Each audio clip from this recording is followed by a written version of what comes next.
আহ, আপনারা শুনতে পাচ্ছেন কিনা আমি জানি না। যদি শুনতে পান তাহলে আপনারা একটু কমেন্ট করে জানান যে ক্লিয়ারলি শোনা যাচ্ছে কিনা।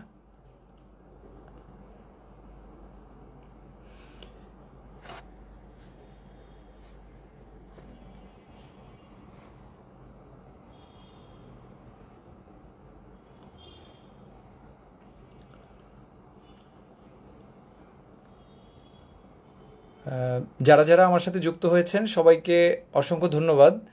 আপনারা কি শুনতে পাচ্ছেন? আমাকে একটু কমেন্ট করে জানাবেন, তাহলে আমি শুরু করব। আমার আজকের আলোচনা আমি শুরু করব। আমি আগেই আপনাদেরকে বলেছিলাম যে আমি স্বাস্থ্য বিষয়ক সমস্যা নিয়ে আজকে আলোচনা করব, এবং যে বিষয়টি আজকে আলোচনা করব সেটা হলো পিত্তথলির পাথর। এবং পিত্তথলির পাথর হলে কি কি সমস্যা হয় বা কেন হয়, কি করা উচিত, এই রিলেটেড কথা বলবো।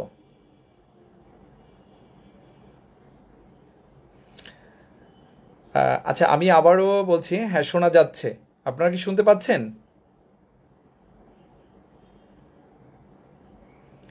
শাহজাহান শিকদার, আপনি আছেন? আমার শব্দ কি শোনা যাচ্ছে, মানে আমার কথাগুলো কি শোনা যাচ্ছে? ওকে, থ্যাংক ইউ। শোনা যাচ্ছে। আমি আমার আলোচনায় চলে যাব।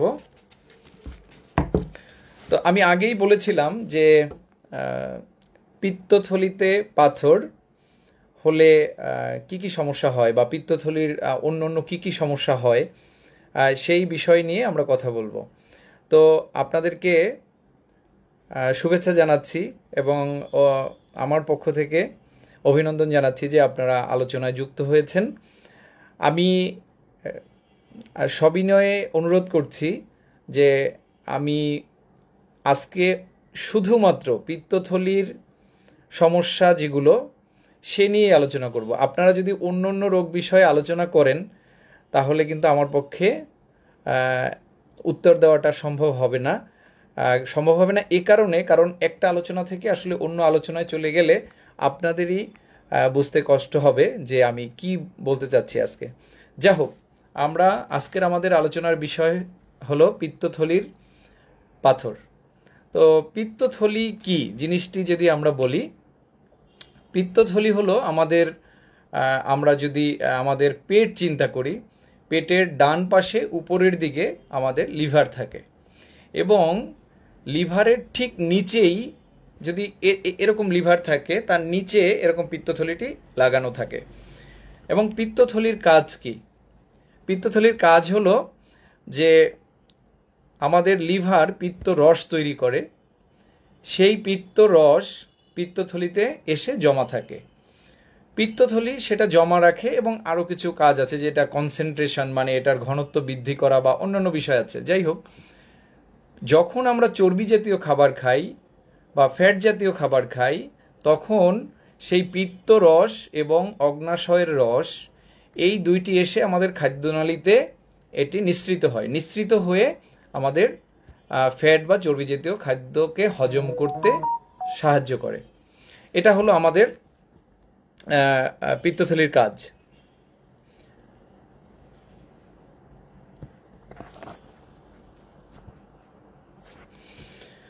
তো আপনারা অনেকেই আজকে শুরুতেই বলেছেন যে আমি আগে যে পোস্ট করেছিলাম সেখানে কয়েকজন পোস্ট করেছেন। প্রদীপ কুমার, আর একজন ছিলেন মোস্তফা শেখ। আপনারা একেবারে শুরু থেকে টপিক ধরে ধরে আলোচনা করতে বলেছেন। এজন্য আমি চাচ্ছি যে আমি আলোচনাটা যেন আপনাদের বুঝতে সুবিধা হয়, সেজন্য আমি করছি। আচ্ছা, পিত্তথলিতে পাথর থাকলে কি কি সমস্যা হয়? পিত্তথলিতে পাথর আছে, এখন সেটার জন্য কি সমস্যা হতে পারে? তো পিত্তথলিতে পাথর থাকলে যে সমস্যাটা হয়, আমরা যে রোগীগুলো আমাদের কাছে আসেন যে সমস্যা নিয়ে, সেটা হলো ব্যথা। এবং ব্যথাটি কোথায় থাকে? ব্যথাটি হলো আমাদের পেটের উপরের দিকে, মাঝখানে থাকে, এবং মেইনলি থাকে হলো ডান পাশে উপর দিকে। তো পিত্তথলি যেহেতু আমি বলেছি ডান পাশে উপর দিকে থাকে, এজন্য ব্যথাটা ডান পাশে উপর দিকেই হয় বেশি, কখনো কখনো মাঝখানে হয়। এবং মজার বিষয় হলো, মজার বিষয় বলবো না কি বলবো আমি বুঝতে পারছি না, যে আমাদের যদি গ্যাস্ট্রিকের সমস্যা থাকে, মানে গ্যাস্ট্রিক আলসার যদি হয়, সেই রুগীদের যে উপসর্গগুলো হয়, পিত্তথলিতে পাথর থাকলে ঠিক একই রকম উপসর্গ কিন্তু দেখা যায়। যার ফলে আমাদের চেম্বারে যে পেশেন্টগুলো আসেন, যে রুগীরা আসেন, তারা ম্যাক্সিমাম ক্ষেত্রেই বলেন এসে, স্যার আমার পেটের উপরের দিকে ব্যথা হচ্ছে। আমরা কিন্তু খুব কম রুগী আছে যাদের ডিফারেন্সিয়েট করে ফেলতে পারি যে এটা গ্যাস্ট্রিকের ব্যথা নাকি পিত্তথলির ব্যথা, যারা অনেক দিন ধরে ভুগছেন। তো সেক্ষেত্রে আমরা দেখা যায় পরবর্তীতে আমরা আল্ট্রাসোনোগ্রাম করি, আল্ট্রাসোনোগ্রাম করে দেখা যায় যে পিত্তথলিতে পাথর দেখা যায়। এবং 90% ক্ষেত্রে 90% রুগীদের যাদের পিত্তথলিতে পাথর আছে এবং অনেক দিন ধরে আস্তে আস্তে ব্যথা হয়, গ্যাস্ট্রিকের ব্যথা মনে করছেন, মানে আমরা বলি এটা নির্ণয় করা ছাড়াই 90% ক্ষেত্রে থাকে। কখনো কখনো এই গ্যাস্ট্রিকের সমস্যা বা পেটে ব্যথার সমস্যা নিয়ে যখন আসেন, আমরা আল্ট্রাসোনোগ্রাম করি, তখন বোঝা যায় যে ওনার পিত্তথলিতে পাথর আছে। পিত্তথলিতে পাথর থাকলে দুই ধরনের ব্যথা হয়। একটা হলো তীব্র ব্যথা, আপনারা ওই যে অ্যাপেন্ডিসাইটিসের ব্যথা যেরকম হয়, তীব্র ব্যথা হয়, ঠিক একই রকম পিত্তথলিতে যখন ব্যথা হয়, দুই ধরনের ব্যথা হয়। এক ধরনের রুগী প্রচণ্ড রকম ব্যথা হয় এবং তাদের ব্যথাটা হয় হলো যেটা আমি বলেছি, ডান সাইডে উপরের দিকে এবং ঠিক পেটের একদম উপরের দিকে এবং ডান সাইডে উপরের দিকে। এবং যাদের অ্যাকিউট কলিসিস্টাইটিস হয়, অ্যাকিউট মানে হলো হঠাৎ করে তীব্র ব্যথা হয়, এই রুগীগুলো কিন্তু আমাদের চেম্বারে আসেন না, ওনারা সরাসরি হসপিটালেই ভর্তি হন, কারণ এত ব্যথা থাকে যে ওনারা আমাদের চেম্বারে আসার মতো অবস্থা থাকেন না। কিছু কিছু সংখ্যক রুগী হয়তো আমাদের কাছে আসেন। আর এক ধরনের রুগীদের কথা আমি যেটা বলেছি, যে অল্প অল্প করে ব্যথা থাকে, মানে পিত্তথলিতে পাথর আছে কিন্তু অনেক দিন ধরে তার অল্প অল্প করে ব্যথা হচ্ছে, যে গ্যাস্ট্রিকের ওষুধ খাচ্ছে অথবা ব্যথা সহ্য করার মতো ব্যথা থাকে, এরকম রোগীর সংখ্যাও কিন্তু থাকে এবং এই রোগীর সংখ্যাই বেশি। পিত্তথলিতে কেন পাথর হয় চিন্ময় মণ্ডল বলেছেন, আমি আলোচনা করব। আল্ট্রাসোনোগ্রাম ছাড়া কিভাবে পিত্তথলির পাথর শনাক্ত করা যায়, আবদুল্লাহ আফ্রিদি লিখেছেন। আপনার মায়ের পাথর 6.6 মিলিমিটার, হাফিজ মৃধা রুবেল বলেছেন। হ্যাঁ, আমি আলোচনাগুলো অবশ্যই করব, আমি অবশ্যই আলোচনা করব। টুম্পামণি বলেছেন আমার কাছে অপারেশন করেছেন 2 বছর আগে, এখনও পেটে ব্যথা হয়, পেট ফুলে ওঠে। এক্স্যাক্টলি, আমি এই কথাগুলোই আপনাদের কিন্তু শেষের দিকে আলোচনা করব, যে কেন ব্যথা হতে পারে, অপারেশন করার পরেও কেন ব্যথা হতে পারে, আমি আলোচনাগুলো আসবো। আচ্ছা, পিত্তথলিতে পাথর থাকলে আমরা একটা বলেছি ব্যথা হয়, আর কি হতে পারে, ইনফেকশন হতে পারে। এবং দেখুন, আমি যদি এভাবে উদাহরণ দিই, যে একটা খাল থেকে পানি নামছে, কোনো কারণে যদি সেখানে একটা বড় কোনো আমরা পাথর ফেলে রাখি, তাহলে কি হবে, সেখানে স্রোতটা বন্ধ হয়ে যাবে এবং স্রোতটা স্লোথ হয়ে যাবে, তখন সেখানে কিন্তু পলি জমবে, কিছু ময়লা জমবে। জাস্ট একই রকম পিত্তথলিতে ফ্লোটা যদি না থাকে, কোনো কারণে যদি পাথর থাকে, সেখানে কিন্তু ওই পাথর একটা ইনফেকশনের একটা উপকরণ হিসাবে কাজ করছে এবং ওখানে জীবাণুগুলো তখন জমে থাকে এবং পিত্তথলির ইনফেকশন হতে পারে। এবং ওই যে কথাগুলো বললাম, ময়লা জমতে পারে। পিত্তথলির আর কি কি সমস্যা হতে পারে, পিত্তথলিতে কি হতে পারে, একটা হলো বললাম পাথর হতে পারে, ছোট ছোট মাংসপিণ্ডের মতো হতে পারে, সেটা একটা হতে পারে, অনেকগুলো হতে পারে, যেটাকে আমরা গল ব্লাডার পলিপ বলে থাকি। এবং এই পলিপ নিয়ে অনেকেই কোশ্চেন করেছেন, আমি সেই অ্যান্সারগুলো করব। এবং যেটা সবচেয়ে খারাপ, যে পিত্তথলিতে কিন্তু ক্যান্সারও হতে পারে। এবং পিত্তথলিতে যদি কখনো বড় টিউমার হয়, আমরা সেটা কিন্তু 90% ক্ষেত্রে বলি সেটা ক্যান্সার হওয়ার সম্ভাবনা বেশি থাকে। মানে পিত্তথলি রিলেটেড, একই সাথে কিডনিতে যদি কখনো কোনো টিউমার হয়, সেটা কিন্তু ম্যাক্সিমাম ক্ষেত্রেই ক্যান্সার হওয়ার সম্ভাবনা থাকে।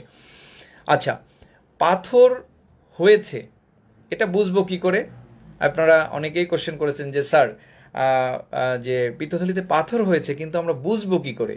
এতক্ষণ যে আলোচনাগুলো আমি করলাম আপনাদের সাথে, যে পিত্তথলিতে পাথর হলে ব্যথা থাকবে একটা, সেই ব্যথা দুই ধরনের বলেছি, একটা অল্প অল্প করে ব্যথা হতে পারে, যেটাকে আমরা বলি ক্রনিক কোলিসিস্টাইটিস। ক্রনিক মানে হলো অনেক দিন ধরে ভুগতেছেন, এবং এটা কিন্তু যে কথাটা আমি বলছিলাম, যে ক্রনিক কোলিসিস্টাইটিসে কিন্তু 90% ক্ষেত্রে রুগী মনে করেন যে এটা আমার গ্যাস্ট্রিকের ব্যথা, এবং এই গ্যাস্ট্রিকের ব্যথায় যখন ভুগতে ভুগতে উনি আর সহ্য করতে পারছেন না, আবার অনেকে সচেতনতার জন্য আমাদের কাছে আসেন, তখন কিন্তু আমরা পিত্তথলির পাথর অনেকের ক্ষেত্রেই পেয়ে থাকি। এবং গ্যাস্ট্রোএন্টারোলজি যারা ডক্টর বা মেডিসিনের ডক্টর, তারা কিন্তু এই জিনিসগুলো আইডেন্টিফাই করতে পারেন। আচ্ছা, এই এই পাথর বুঝবো কিভাবে, এই কথা আমাদের লিমন জিজ্ঞেস করেছিলেন যে কিভাবে আমরা বুঝবো যে পিত্তথলিতে পাথর হয়েছে। তাহের পল্লব এই কোশ্চেন করেছেন, আবির হোসেন আপনিও এই কোশ্চেন করেছেন। পিত্তথলিতে পাথর আছে বোঝার উপায় কি, না বা আপনি কোশ্চেন করেছেন, আপনি নিশ্চয়ই অ্যান্সারটা পেয়েছেন।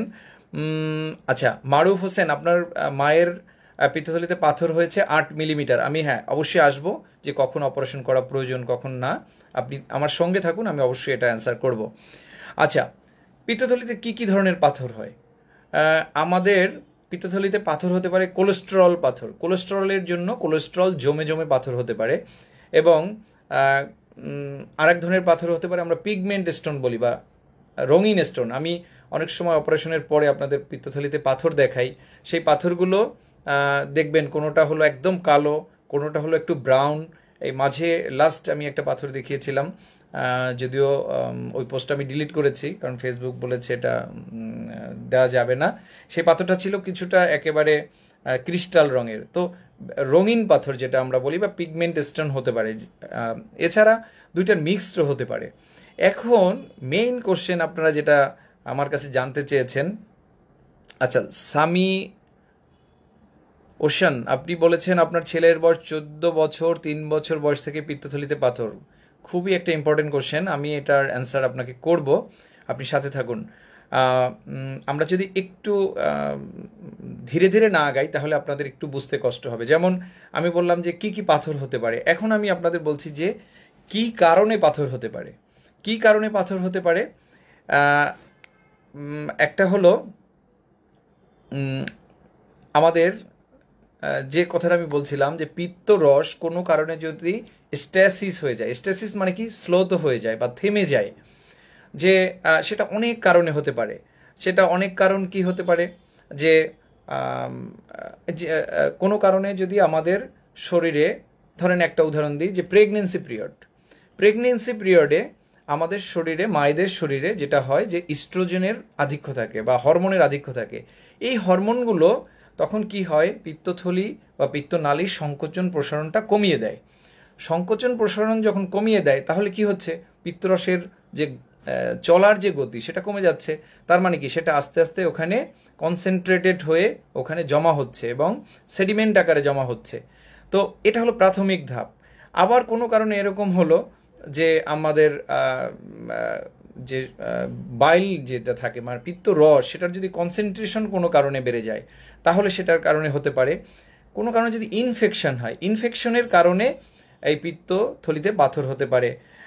কোনো কারণে যদি রক্তকণিকা আমাদের ভেঙে যায়, আমরা যদি যেটা বলি হিমোলাইটিক অ্যানিমিয়া, যেটা একটু আগে এক ভাই কোশ্চেন করেছেন যে বাচ্চার 3 বছর বয়স থেকে পিত্ত থলিতে পাথর হয়েছে, এটার কিন্তু হলো হিমোলাইটিক অ্যানিমিয়া যেটা আমরা বলে থাকি। হিমোলাইটিক অ্যানিমিয়া যাদের হয় বা যদি ছোটোবেলা থেকে রক্তকণিকাগুলো ভেঙে যায়, সেই রক্তকণিকার মধ্যে কিন্তু প্রচুর বিলিরুবিন থাকে, মানে বাইল মানে পিত্তরসের মধ্যে একটা উপাদান আছে, সেই জিনিসটা বেশি থাকলে তখন সেটা আস্তে আস্তে জমে জমে পাথর হতে পারে। তো কি কারণে হতে পারে এই জিনিসগুলো জানতে চেয়েছেন হলো সুদর্শন বড়াল আমাকে কোশ্চেন করেছিলেন আগেই, আখি জাহান, মোহাম্মদ ফেরদৌস আহমেদ, জসিম, শ্যামলচন্দ্র রায়, নয়ন জানতে চেয়েছেন, মাহমুদ রিপন, আরিফুল ইসলাম, মাহবুব আলী খান। আপনারা সবাই এই বিষয়টা নিয়ে জানতে চেয়েছিলেন যে কি কারণে আসলে পাথর হতে পারে। তো আরও কিছু কারণ আমি যদি বলি, যে আমাদের এই যে পিত্ত রসের মধ্যে, ধরুন আমি এরকম একটি উদাহরণ দেই, যে আমরা 3 জন মানুষ আছি, 3 জন মানুষ একটা দড়ি ধরে সমানভাবে টানছি, সমান বল আছে আমাদের, মানে একটা ব্যালেন্স থাকছে। কি কি আমাদের শরীরে পিত্ত রসের মধ্যে 3টি জিনিস আছে। একটা হলো লবণ মানে বাইল সল্ট, মানে পিত্তের মধ্যে যে লবণ থাকে সেটাকে আমরা বলি বাইল সল্ট। আর একটা থাকে হলো কোলেস্টেরল সবাই আপনারা জানেন, রক্তে চর্বির একটা উপাদান হলো কোলেস্টেরল। আর একটা হলো লেসিথিন, লেসিথিন একটা ফসফোলিপিড আমরা বলি আমাদের ভাষায়, আসলে এরকম ব্যাখ্যার দরকার নেই, আপনার 3টে জিনিস আছে। কোলেস্টেরলটা আপনারা শুধু মনে রাখুন। এখন এই যে লেসিথিন এবং বাইল সল্ট এবং কোলেস্টেরল আলাদা, এরা সমানভাবে টেনে একটা ব্যালেন্স রাখে। কোনো কারণে যদি আমার শরীরে কোলেস্টেরলের পরিমাণ বেড়ে যায়, এখন কোলেস্টেরলের পরিমাণ কেন বাড়তে পারে, কোলেস্টেরলের পরিমাণ তাদেরই বাড়ে যারা আমরা ফ্যাটি জাতীয় খাবারগুলো বেশি খাই, আমরা ফাস্ট ফুড খাই, আমরা আরও আরও আরও কিছু কারণ আছে, আমি সেগুলো আস্তে আস্তে আসছি। তো তখন কি হয়, এই ব্যালেন্সটা নষ্ট হয়ে যায়। তার মানে কোলেস্টেরল কোনো কারণে যদি বেড়ে যায় অথবা বাইল সল্ট কোনো কারণে যদি কমে যায়, তখন কি হয়, কোলেস্টেরলের আধিক্য হয়। তখন সেই কোলেস্টেরল আস্তে আস্তে জমে জমে সেডিমেন্ট হয় এবং সেটা থেকে কিন্তু আস্তে আস্তে পাথর তৈরি হয়। তো আপনারা নিশ্চয়ই এখন বুঝতে পারছেন যে কি কারণে পাথর হতে পারে। আচ্ছা, সঞ্জয় মণ্ডল বলেছেন, আমি অপারেশন করিয়েছি, পিত্তথলি এই 9 মাস হলো, খুব ভালো আছি, মাঝে মাঝে গ্যাস হয়। হ্যাঁ, কেন হয় এই কথাগুলো, মাঝে মাঝে যে গ্যাস হয় আপনার, সেটা আসলে আমি কিন্তু আলোচনায় আসবো। তারপরও বলে দিচ্ছি যে আপনার পিত্তথলিতে তো পাথর ছিল, একই সাথে আমি মনে করছি আপনার গ্যাস্ট্রিকের সমস্যাও আছে, যার ফলে আপনার একটা সমস্যা দূর হয়েছে। বাকি সমস্যাটার জন্য আপনার যদি মনে হয় কোনো গ্যাস্ট্রোএন্টারোলজির পরামর্শ নিতে পারেন। সামিয়া হাসান, আপনার উত্তর আমি দেব। কার্ডিওমেগালি কি স্যার? মারুফ হোসেন, অত্যন্ত দুঃখিত, আমি আজকে শুধু পিত্তথলি রিলেটেড যদি কোনো কোশ্চেন থাকে আপনারা অবশ্যই করতে পারেন, আমি অ্যান্সার করব। যা হোক, আমি এবার বলছি যে কিভাবে নির্ণয় করা যায় যে পিত্তথলিতে পাথর আছে, তো আমরা কিভাবে নির্ণয় করব। নির্ণয় করার জন্য, যে কোনো রোগ নির্ণয় করার জন্য আমরা প্রথমেই রোগীর কাছে হিস্ট্রি নেই। তো হিস্ট্রিতে আমরা জানতে পারি যে ওনার কী সমস্যা নিয়ে আমাদের কাছে এসেছেন। তো স্বাভাবিকভাবে রোগীরা ব্যথা ছাড়া কিন্তু আমাদের কাছে আসেন না। তো শুধু ব্যথা না, একটা হলো ব্যথার জন্য আসতে পারে। অনেকে বলে যে স্যার আমি চর্বি জাতীয় খাবার খাওয়ার পরে আমার ব্যথা হয়। কেউ বলে স্যার আমার পেটটা একটু ভরা ভরা থাকে, আমার প্রচণ্ড গ্যাস হচ্ছে। কেউ বলে আমার হজমে প্রবলেম হচ্ছে। তো এই হিস্ট্রিগুলো কিন্তু আমরা পেয়ে থাকি। এবং যখন যাদের তীব্র ব্যথা হয়, তাদের ব্যথাটা ডান সাইডে হয় এবং পেটের মাঝখানে উপরের দিকে এটা হয়। এই ব্যথাটা আস্তে আস্তে ডান পাশের বুক থেকে কাঁধে কিন্তু ছড়িয়ে যায়। তো পিত্তথলির যাদের তীব্র ব্যথা হবে তাদের একটা আইডেন্টিফাইং পয়েন্ট আমরা বলি যে ব্যথাটা ডান পাশে উপরের দিকে এবং মাঝখানে হবে এবং এটা কিন্তু কাঁধে ছড়িয়ে যায়, ডান কাঁধে, বাম কাঁধে না, ডান কাঁধে ছড়িয়ে যায় যখন তীব্র ব্যথা হয়। এবং এর সাথে বমির ভাব থাকে, কারো কারো বমি হয় এবং অল্প পরিমাণ জ্বর থাকে। এবং এই ব্যথাটা কিন্তু বেশ মানে এরকম বলি আমরা যে ব্যথাটা শুরু হওয়ার পর কমতে একটু সময় লাগে, 2-3 ঘন্টা সময় লেগে যায় যখন মানে আস্তে আস্তে কমতে থাকে। আচ্ছা, একটা হলো হিস্ট্রি নিলাম একটা। এরপরে আমরা ফিজিক্যালি আসলে পেশেন্টকে পরীক্ষা করি। ফিজিক্যালি পেটে আমরা চাপ দিয়ে দেখি যে তার কোথাও ব্যথা আছে কি না। তীব্র ব্যথা হলে আমরা ডান পাশে চাপ দিয়ে বুঝতে পারি যে এটা মারফিস সাইন আমাদের ভাষায় আমরা বলি। এটা আসলে আমরা ডান পাশে চাপ দিয়ে বুঝতে পারি যে রুগী চিৎকার করে ওঠে যে এখানে খুব ব্যথা। আরেকটা হলো পরীক্ষা নিরীক্ষা করা। পরীক্ষা নিরীক্ষা মানে আমরা আল্ট্রাসাউন্ড করলে বা আল্ট্রাসোনোগ্রাম যদি করি, সেখানে আমরা পিত্তথলির যদি দেখি, পিত্তথলির মধ্যে যদি পাথর থাকে তাহলে পাথর দেখা যায়। একই সাথে ইনফেকশন হলে পিত্তথলিটা একটু ফুলে যায়, চারপাশে কিছুটা পানি জমে, এরকম কিছু কিছু বিষয় আছে যেটা দিয়ে আমরা কিন্তু রোগ নির্ণয় করতে পারি। ঠিক আছে, আমরা রোগ নির্ণয় করে ফেললাম যে পিত্তথলির, আমরা যদি পাথর কথা বলি, পিত্তথলির ব্যথা কিন্তু শুধু যে পাথরে হবে তা কিন্তু না, ইনফেকশন হলেও কিন্তু হতে পারে। তার মানে আমরা পিত্তথলিতে পাথর থাকলেও ইনফেকশন হতে পারে, আবার ব্যাকটেরিয়াল কারণেও ইনফেকশন হতে পারে। তো এই ব্যাকটেরিয়াগুলো কোথা থেকে আসে? ব্যাকটেরিয়াগুলো আসে হলো দুইভাবে। একটা হলো আমাদের ব্লাড বর্ন, মানে ব্লাড থেকে আসে। ধরেন আমার শরীরের অন্য কোথাও ইনফেকশন আছে, সেখান থেকে গিয়ে পিত্তথলিতে ইনফেকশন করতে পারে। আর একটা কী হতে পারে যে আমাদের খাদ্য নালীতে যে রক্ত চলাচলের যে নালীগুলো, সেইগুলো সব লিভারের মধ্য থেকে যায়। তো আমাদের খাদ্যনালীতে যদি কোনো ইনফেকশন হয়, তখন সেটা যখন লিভারের মধ্য থেকে যায়, তখন সেটা লিভারের মধ্যে গিয়ে আটকে যায় এবং সেখান থেকে আবার পিত্তথলিতে এসে ইনফেকশন করতে পারে। তার মানে ব্যথা যে শুধু পাথর থাকলেই হবে তা না, এমনি কারণেও কিন্তু ব্যথা হতে পারে। যাই হোক, এর চিকিৎসা কী? আমরা পিত্তথলিতে পাথর আছে, এর চিকিৎসা কী করব? এটা নিয়ে আপনারা আসলে অনেকেই কোশ্চেন করেছেন যে আসলে এর চিকিৎসা কী। আচ্ছা, পিত্তথলিতে যদি পাথর থাকে এবং সেটিতে যদি ব্যথা হয়, সে ব্যথা যদি কমেও যায়, তারপরও আপনাদের আমি বলছি সেটা অপারেশন করে ফেলতে হবে। ধরেন কারো ব্যথা হলো, পরবর্তীতে আবার যে কোনো সময় আবার ব্যথা হতে পারে। তো সেই জন্য পিত্তথলিতে যদি কারো ব্যথা থাকে এবং সেখানে যদি আমরা নির্ণয় করি যে পাথর আছে, তাহলে কিন্তু সেটা অপারেশন করে ফেলতে হবে। এখন কেউ তীব্র ব্যথা নিয়ে যদি আসে, আমরা 72 ঘন্টার মধ্যে আসলে অপারেশন করে ফেলি। 72 ঘন্টার যদি পরে আসে তাহলে তাকে আমরা চিকিৎসা দিয়ে ওই মুহূর্তে অপারেশন করি না, আমরা 4 থেকে 6 সপ্তাহ পরে গিয়ে বলি যে আপনি স্বাভাবিক অবস্থায় আসবেন, আমরা স্বাভাবিক অবস্থায় অপারেশন করে ফেলবো। ওই মুহূর্তে অপারেশন করলে অনেক সমস্যা হতে পারে, কারণ ওই মুহূর্তে পিত্তথলি কি হয়, ধরুন আমরা একটা ঘরে 4-5 জন মানুষ আছি, আমরা একজনকে কেউ আঘাত করতে গেলাম, তখন অন্যরা কি করবে? অন্যরা এসে যাকে আমি ধরেন আঘাত করতে গেলাম তাকে এসে জড়িয়ে ধরবে।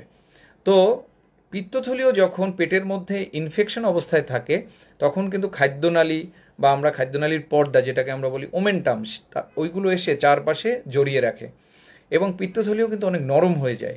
তো ওই অবস্থায় যদি আমরা অপারেশন করতে যাই তখন খাদ্যনালী ইনজুরি হতে পারে, প্রচণ্ড রক্তক্ষরণ হতে পারে, খাদ্যনালী আমরা যে ক্লিপ দেই সেইটা ছুটে যেতে পারে। এই জন্য আমরা ইউজুয়ালি 3 দিনের মধ্যে বা 72 ঘন্টার মধ্যে অপারেশন করি তীব্র ব্যথা নিয়ে আসলে। আর যদি এমনি অনেক দিন ধরে ভুগছে সেক্ষেত্রে আমরা যে কোনো সময় কন্ডিশন দেখে অপারেশন করে ফেলি। আচ্ছা, চিকিৎসার পরও উপসর্গ কমছে না, অনেকেই এই কোশ্চেনটি করেছেন যে স্যার আমরা চিকিৎসা করেছি মানে অপারেশন করে ফেলেছি, এখনও আমার ব্যথা কমছে না। এক্স্যাক্টলি এরকম হতে পারে। দেখুন আমি কিন্তু একটু আগে বলেছি 90% গল ব্লাডার স্টোন আমাদের আনডায়াগনোসড অবস্থায় থাকে 90% ক্ষেত্রে। এই 90%-এর মধ্যে 10% হলো ছেলেদের, 20% হলো মেয়েদের। ধরেন পেটের মধ্যে 100 জনের মধ্যে 90 জন রোগী আছে যাদের পিত্তথলিতে পাথর আছে কিন্তু তারা জানেই না, হয়তোবা অন্য কারণে আল্ট্রাসোনোগ্রাম করেছে পেটের তখন ধরা পড়েছে, অথবা গ্যাস্ট্রিকের সমস্যা মনে করেছে সেই কারণে তারা পরীক্ষা করতে গেছে তখন ধরা পড়েছে। তার মানে আমাদের ম্যাক্সিমাম রোগী, আমি যেটা তাহলে কি আসলো, আমাদের 90% রোগী তাহলে আনডায়াগনোসড অবস্থায় যখন থাকে এদের গ্যাস্ট্রিকের সমস্যাও আছে, একই সাথে পিত্তথলির ব্যথাও আছে। এখন আমরা 2 জন মানুষ আছি, একটা সমস্যা সৃষ্টি করছি,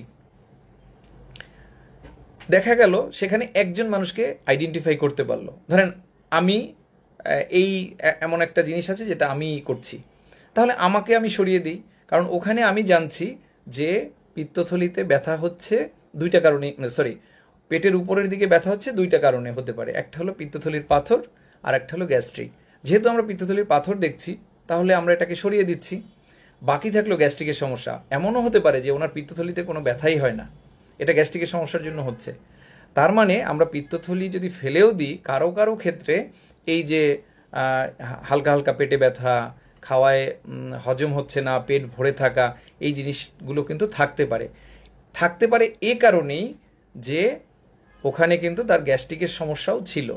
তো এই জিনিসটি কিন্তু আমি আমার চিকিৎসা ক্ষেত্রেও এবং আমাদের চিকিৎসা বিজ্ঞানের অনেকেই কিন্তু এই সমস্যাগুলো আমরা ফেস করি, যে পিত্তথলিতে পাথর থাকলে অপারেশন করলাম এরপরও স্যার আমার এই সমস্যাগুলো হচ্ছে, কেন হচ্ছে?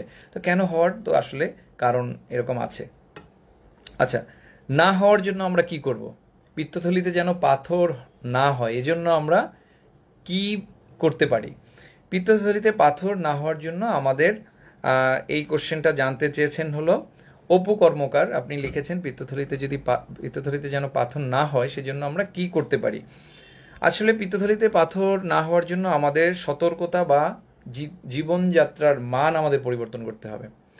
সতর্কতা কি হতে পারে? আমাদের খাদ্যাভ্যাস এবং পুষ্টি সম্পর্কিত কিছু বিষয় আছে। তো এই জিনিসগুলো কি? এই জিনিসগুলো হলো, আচ্ছা আপনারা যারা আমার সাথে যুক্ত আছেন আপনারা প্রশ্ন করতে পারেন, আপনাদের এখনও যদি কোনো প্রশ্ন থাকে আপনারা প্রশ্ন করতে পারেন, আমি স্পেসিফিকভাবে ওই প্রশ্নের উত্তর দিব, আপনারা লিখতে পারেন, আমি অবশ্যই উত্তর দিব। তো খাদ্যাভ্যাসের মধ্যে কি আছে? নিয়মিত খাবার খেতে হবে এবং সুষম খাবার খেতে হবে। নিয়মিত খাবার খেতে হবে কীরকম? ধরুন আমরা ইউজুয়ালি কিভাবে আমাদের খাদ্যাভ্যাসের, আমরা সকালে খাই, দুপুরে খাই, রাতে খাই। কেউ দেখবেন যে এই খাবারটা, যে কাজের চাপ আছে, আমি একটু বাইরে গিয়েছি, প্রতিদিন ঠিক সময় খাচ্ছেন না, সকালে খাচ্ছে আবার হয়তো বিকেল 5টার সময় খাচ্ছে। তো এই যে খাওয়ার যে গ্যাপের কারণে কি হয়, আমি বলেছিলাম যে আমরা খাবার খেলে পরে আমাদের পিত্তরস খাবারটাকে এসে হজম করতে সাহায্য করে, এবং স্পেশালি চর্বি জাতীয় খাবারটা। তাহলে আমরা খাবার খাচ্ছি না ধরুন, তাহলে কি হবে? পিত্তরস কি সংকোচন প্রসারণ হবে? হবে না। না হলে ওখানে কি হবে? পিত্তরসটা জমা হবে, ওখানে পিত্তরসের মধ্যে যে জিনিসগুলো আছে সেখানে ওখানে জমা হতে থাকবে। তার মানে কেউ যদি অনিয়মিতভাবে খাবার খান বা অনেক সময় ধরে ফাস্টিং অবস্থায় থাকেন, তাহলে কিন্তু তাদের পিত্তথলিতে পাথর হওয়ার সম্ভাবনা বেশি থাকে। এবং সুষম খাবার খেতে হবে। মানে আমি একটা খাবার খুব বেশি খেলাম, চর্বি জাতীয় খাবার খুব বেশি খেলাম, এবং স্পেশালি মানে এটাও একটা যে চর্বি জাতীয় খাবার কিন্তু আপনার প্রয়োজন মতো খেতে হবে, প্রচুর পরিমাণে চর্বি জাতীয় খাবার খাওয়া যাবে না। ফাইবার সমৃদ্ধ খাবার খেতে হবে। ফাইবার সমৃদ্ধ খাবার কি? যেমন শাকসবজি খেতে হবে, ফল খেতে হবে, ডাল খেতে হবে, তারপর অনেক সময় চাল আমরা বলি যেটা উপরে একটা ব্রাউন যে রাইসগুলো, সেগুলো খাওয়া কিন্তু অবশ্যই ভালো। আপনাকে পর্যাপ্ত পরিমাণ পানি খেতে হবে, মানে প্রতিদিন অন্তত 8 থেকে 10 গ্লাস পানি খেতে হবে, এবং অবশ্যই ওজন নিয়ন্ত্রণ করতে হবে। যাদের ওয়েট বেশি তাদের কিন্তু পিত্তথলিতে পাথর হওয়ার সম্ভাবনা খুব বেশি থাকে।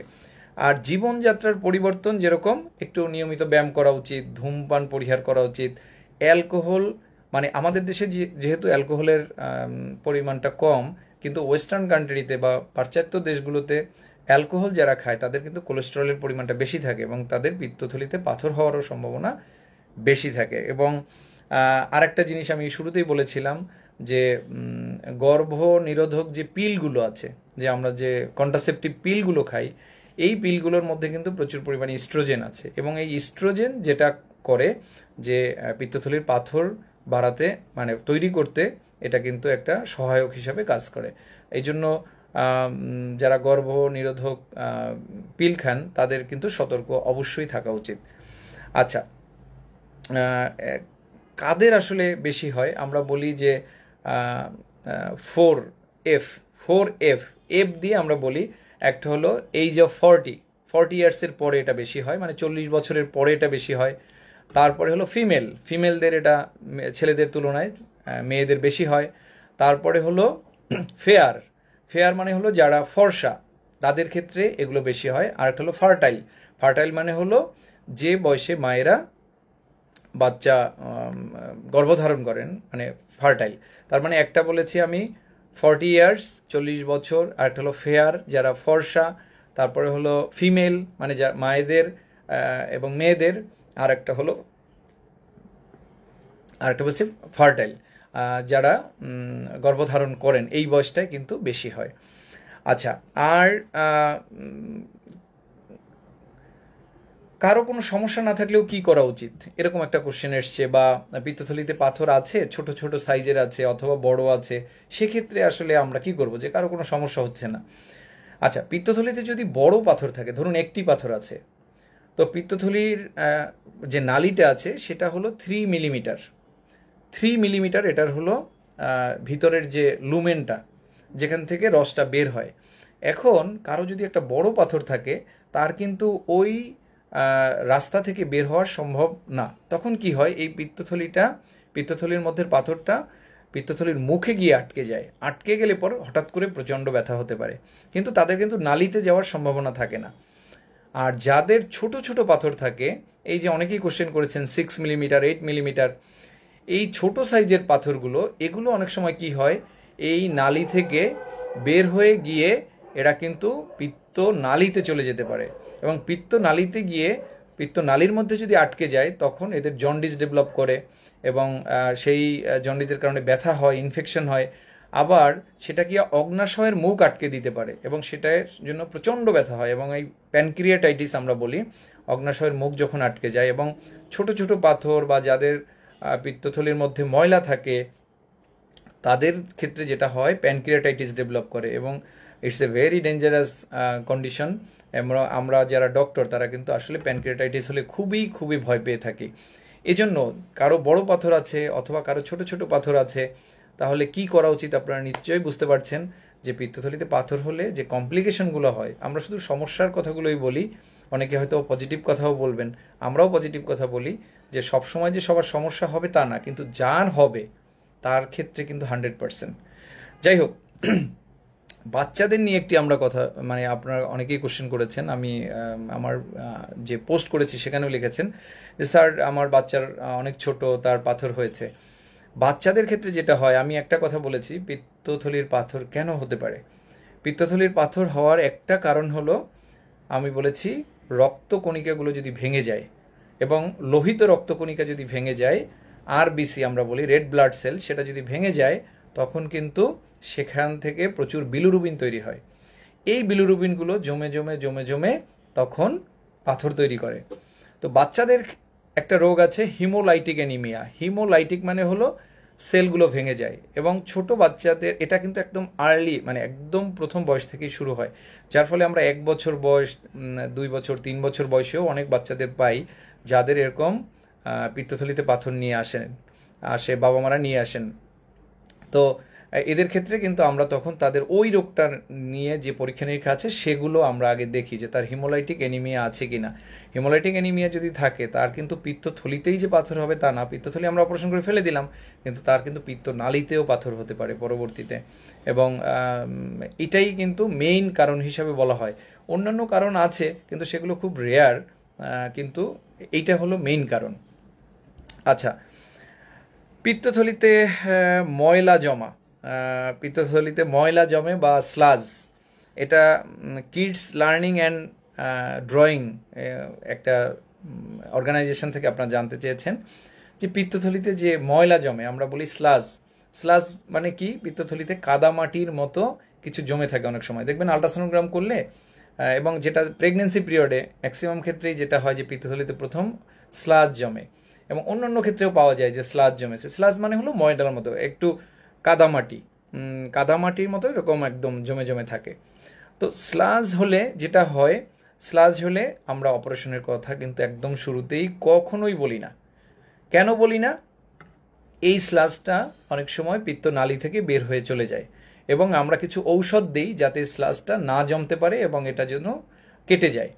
তো এরকম একটা ওষুধ আছে, আমরা সেটা দেই। আমি যেমন পার্সোনালি আমি 2 মাস ওষুধটা দিয়ে আবার আমরা ট্রাই করি, আবার দেখি যে আল্ট্রাসোনোগ্রাম করে দেখি যে পিত্তথলিতে যে ময়লাটা ছিল সেটা কেটে গিয়েছে কিনা, না বেড়েছে কিনা।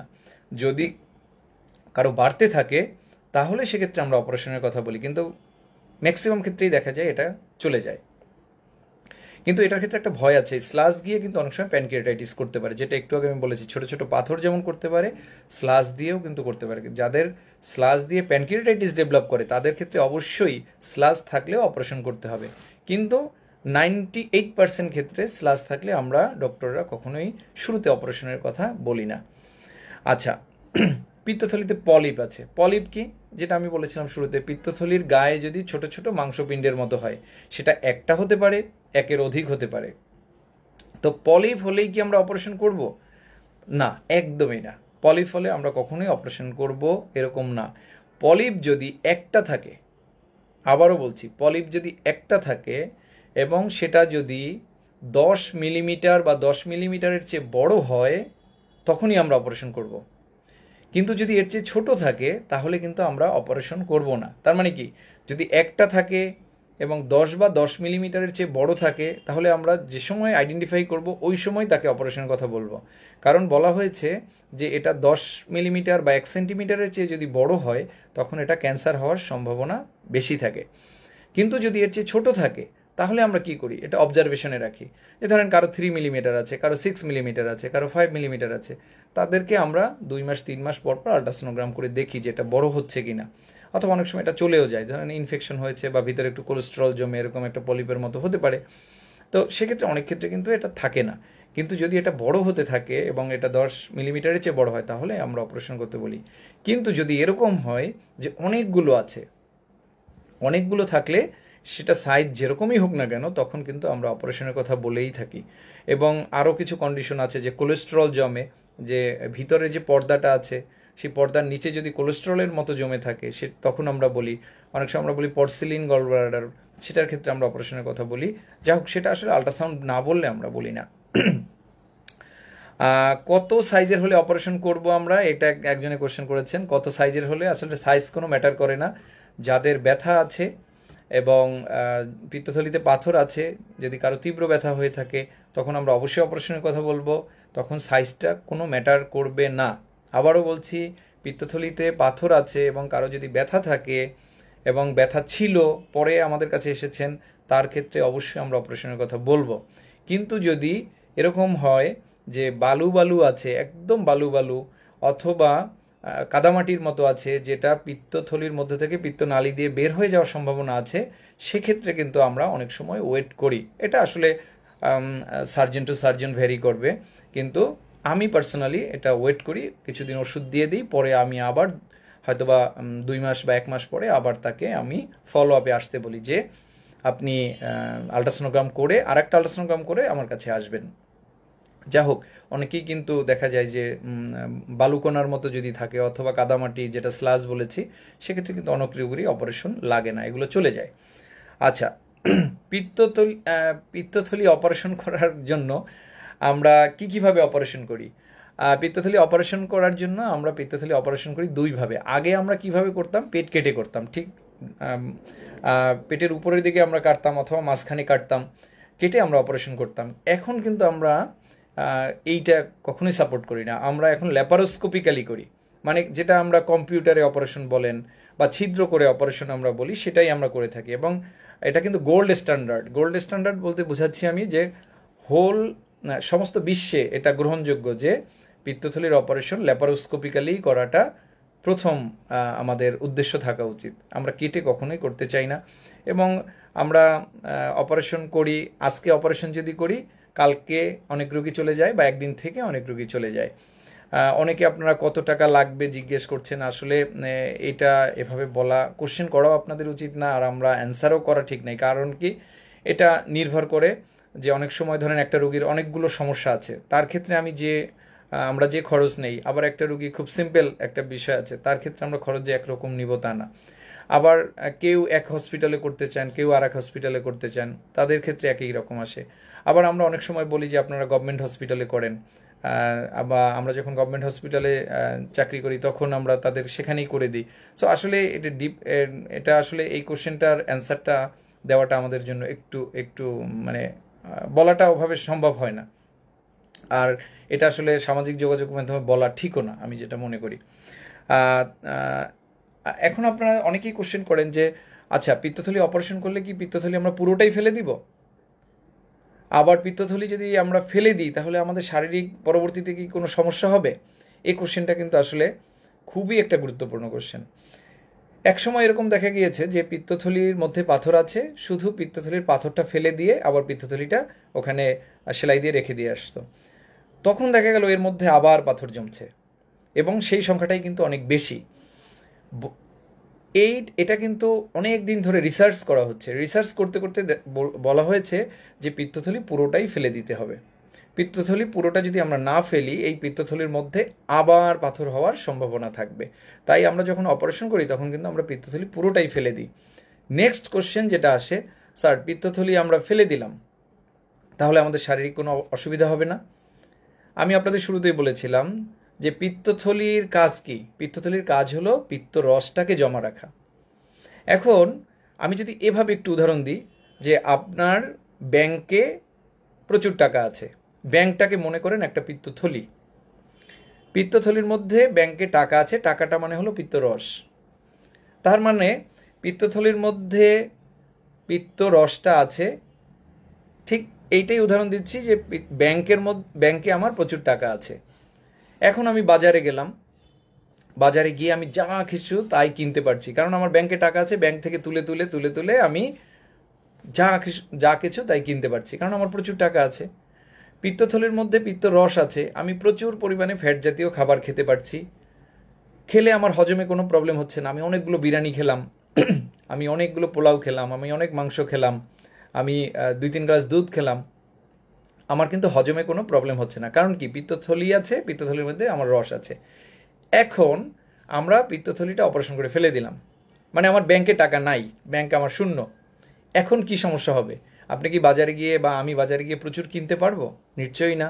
তখন আমাকে হিসাব করে করে কিনতে হবে যে আমি যে ইনকাম করব, যে টাকা আমি ইনকাম করব, সেই টাকা দিয়ে আমাকে বাজার করতে হবে। কারণ আমার বেশি বাজার করার তো জায়গা নেই, আমার তো টাকা নেই আমার পকেটে। তো পিত্তথলি নেই মানে আপনার পিত্তরস কিন্তু জমা নেই। তাহলে আপনাকে শুরুতে অপারেশনের পরেই আপনি প্রচুর পরিমাণে যদি ফ্যাট জাতীয় খাবার খান বা আগে যেরকম খেতেন সেরকম খান, তাহলে আপনার হজমে প্রবলেম হতে পারে। এছাড়া যে খুব বেশি প্রবলেম হবে তা না, তার মানে আপনার তখন দেখা যায় হজমে প্রবলেম হয় না, একটু পেটটা ভরা ভরা থাকে, টয়লেট ক্লিয়ার হয় না, টয়লেটের সাথে অনেক সময় একটু মিউকাস যায়, এরকম প্রবলেম কিন্তু অনেকেই বলে থাকেন। তাহলে এটা থেকে কি পরিত্রাণ পাওয়ার কোনো উপায় নেই? পিত্তথলি ফেলে দিলাম, আমি কি স্যার প্রচুর পরিমাণে খেতে পারবো না? বা আমি মাংস আমি পছন্দ করি, আমি কি মাংস খেতে পারবো না? আমি বিরিয়ানি পছন্দ করি, আমি পোলাও পছন্দ করি, আমি কি খেতে পারবো না? অবশ্যই আপনি পারবেন। কারণ দেখুন, আমাদের বডিতে যদি কোনো প্রবলেম হয়, ধরুন আমার বডিতে এখানে একটা ক্ষত হয়েছে, আঘাত লেগে এখানে একটা ক্ষত হয়েছে, সেটা কি বডি আস্তে আস্তে রিপেয়ার করে দিচ্ছে না? সেই ক্ষতটা ভরে যাচ্ছে না? ঠিক একই রকম যখন আমাদের পিত্তথলির মধ্যে পিত্ত রস নেই, তখন বডি এটাকে অ্যাডাপ্ট করে নেয় আস্তে আস্তে। এই জন্য আমি আমার রোগীকে অ্যাডভাইস করি যে আপনি প্রথম দিকে, ধরেন আপনি আগে 1 গ্লাস দুধ খেতেন, এখন আপনি 1 গ্লাস দুধ খাবেন না। অথবা আপনি আগে 5 পিস মাংস খেতেন, এখন আপনি কি করবেন, 1 পিস মাংস থেকে শুরু করবেন, 6 মাস বসে আস্তে আস্তে আস্তে আস্তে 5 পিস মাংস খাবেন। তাহলে বডি এটাকে অ্যাডাপ্ট করে নেয়। এবং এটাই ঠিক যে 6 মাস পরে কিন্তু লিভার তখন বুঝতে পারে যে আমার কত পিত্তরস তৈরি করতে হবে, আমার তো এখন আর জমা নেই। এই জন্য লিভার অটোমেটিক্যালি এটাকে অ্যাডাপ্ট করে নেয়, যার ফলে মানে খাবার দাবার খেলে কিন্তু সমস্যা হয় না। তো আপনারা এটা নিয়ে অনেকেই ভয়তে থাকেন যে স্যার পিত্তথলি ফেলে দিলাম, আসলে আমার কোনো সমস্যা হবে কি না, এবং পরবর্তীতে আমি খেতে পারবো কি না, হজমে প্রবলেম হবে কি না। তো আপনারা যারা এই কোশ্চেনগুলো করেছেন, এটা শুরুতে আপনাদের এরকম একটু প্রবলেম হতে পারে, কিন্তু পরবর্তীতে যদি সমস্যা মনে করেন যে হজম হচ্ছে না, অথবা পেটটা ফাঁপা ফাঁপা থাকছে, ফুলে থাকছে, সেক্ষেত্রে কিন্তু আপনার গ্যাস্ট্রিক রিলেটেড যে সমস্যাগুলো, সেটা কিন্তু আপনার হতেই পারে। তো এই কোশ্চেনটা সোমা রায় এবং প্রীতম দেব, আপনারা এই কোশ্চেনটা করেছিলেন যে স্যার পিত্তথলি ফেলে দিলে আমাদের কোনো সমস্যা হবে কি না বা কি করা উচিত। তো যাই হোক, আমরা ওভারঅল কিন্তু আমরা একটু কথা বললাম। আর এর বাইরে বাকি থাকে আসলে পিত্তথলির ক্যান্সার যদি হয়। পিত্তথলির ক্যান্সার হলে আসলে এটা খুবই খারাপ। আমরা 90% ক্ষেত্রেই যখন এটা নির্ণয় করা হয় তখন দেখা যায় যে এটা লিভারে ছড়িয়ে যায়। যদিও এখন হেপাটোবিলিয়ারি সার্জন যারা রয়েছেন তারা এই অপারেশনটা আমাদের বাংলাদেশেও সফলভাবে এই অপারেশন অনেক আগে থেকেই হচ্ছে, এখন এটা আরও অ্যাডভান্সলি হচ্ছে, লিভার ট্রান্সপ্লান্ট হচ্ছে, লিভার ফেলে দেওয়ার মতো আছে।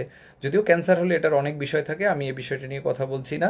তো আমাদের আজকে উদ্দেশ্য ছিল যে পিত্তথলির পাথর, এবং আমি সেই বিষয় নিয়ে আপনাদের সাথে চেষ্টা করেছি, আমার যতটুকু আমার ধারণা আছে আপনাদের সাথে শেয়ার করলাম। তো আপনারা সবাই ভালো থাকবেন, সুস্থ থাকবেন। আমি আপনাদের মাঝে মাঝে দেখা যায় যে এরকম বিভিন্ন রোগ নিয়ে কথা বলি। আর আমি এই যে ফেসবুকে আপনাদের সামনে আসি বা বিভিন্ন পোস্ট দেই, একদম সত্যি করেই বলছি, এটা কোনো টাকা উপার্জন করার কোনো বিষয়ের জন্য আমি আসি না। কারণ আমি এই মনিটাইজেশন পাওয়া বা কিছু এ ধরনের বিষয় নিয়ে আমি কখনোই চিন্তা করি না, বা আমি আসলেই কোনো টাকা ইনকাম করি না এটা থেকে, বা এটা থেকে আমার কাছে কোনো টাকা আসেও না। অনেকে মনে করেন হয়তো বা আমি এই জন্য করতে পারি, একেবারে মন থেকে বলছি যে এটা আমার এখনও এটা হয় না, বা এটার জন্য আমি করছি না। এটা আমার মনের থেকে আমার মনে হয়, কারণ আমি মনে করি যে আমার আলোচনা থেকে যদি আপনাদের বিন্দুমাত্র উপকার হয়, বা আপনারা যদি প্রাথমিকভাবে এই রোগটা বুঝতে পারেন, তাহলে সেটা আমার জন্য আমি মনে করি যে এটা আমার জন্য একটা বড় পাওয়া। কারণ আমি জানি অনেকেই অনেক সময় রোগ বুঝতে পারেন না, রোগ না বুঝে অনেক সময় বড় আকার ধারণ করে যখন, তখন আমাদের কাছে আসেন। আবার অনেকে অপচিকিৎসা নিয়ে থাকেন। তো এইসব চিকিৎসা যেন কেউ না নেন, অথবা আপনার রোগটা যদি শুরুতেই আপনি বুঝতে পারেন, অথবা আপনি অন্তত না বোঝেন একজন MBBS ডক্টরের কাছে আপনারা পরামর্শ নিন, তারপরে না হয় বিশেষজ্ঞ ডক্টরের কাছে যান। তো শুরুতেই যেন আপনারা বুঝতে পারেন যে এটি কোন ধরনের অসুখ। এজন্য বিভিন্ন সময় আমি ছোট ছোট টিপস দিয়ে থাকি। তো সবাই ভালো থাকবেন, সুস্থ থাকবেন, আমার জন্য সবাই শুভকামনা রাখবেন। আবারও সবাইকে ধন্যবাদ জানাচ্ছি, আমার সাথে অনেকেই যুক্ত ছিলেন। আমি জানি না আজকে কমেন্টসগুলো আমার আসছে না, হয়তো বা একটু অন্য কারণে। তো সবাইকে আবারও ধন্যবাদ জানিয়ে আপনাদের সবার সুস্বাস্থ্য কামনা করে আমি আজকের জন্য বিদায় নিচ্ছি। ধন্যবাদ সবাইকে।